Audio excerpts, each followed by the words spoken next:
Hello everyone, this is Wyatt with Harvest Profit. Today I want to go over crop shares and entity shares. A crop share is a type of landlord agreement that you set on a per field basis. So a crop share only exists when the field does not have cash rent, and in the event of a crop share agreement, the landlord will receive a portion of the yield from the agreement and will be removed from your calculations on the profit and loss.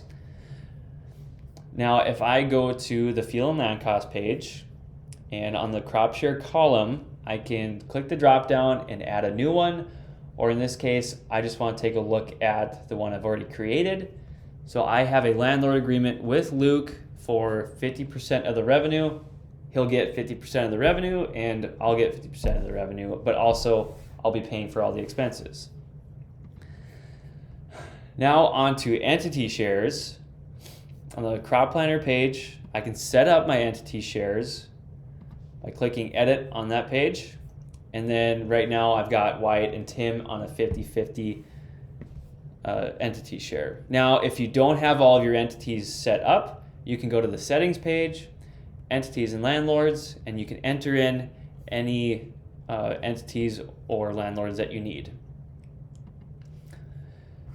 Back to my entity shares. On each field and crop, I need to set the appropriate entity or entity share. So in this case, I'm just splitting Rocky Northwest. So that's under Anderson Farms, which is the split between my brother and I. And if I want to see what that looks like on my profit and loss, I'll go to the profit and loss page, and I want to filter for Rocky Northwest. And you'll see that we have the your share amount, which is split from the landlord. So the landlord gets 50%, our farm gets the other 50. So essentially we use the yield amount, so 50% of the yield, and apply that across our acres.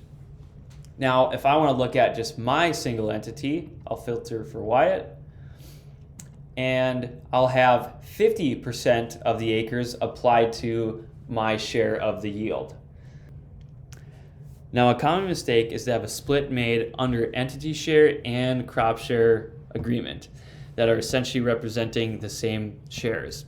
The result would be entities having a smaller portion of the crop than they should. So an example would be if I had a 50-50 split for my brother and I on the crop share and also had it on the entity share. The splits would not be coming out correctly, and our P&L would be essentially inaccurate. Now, if you have any questions on setting up your crop shares, you can email us at support@harvestprofit.com, or you can schedule a call with us at your convenience at harvestprofit.com/call.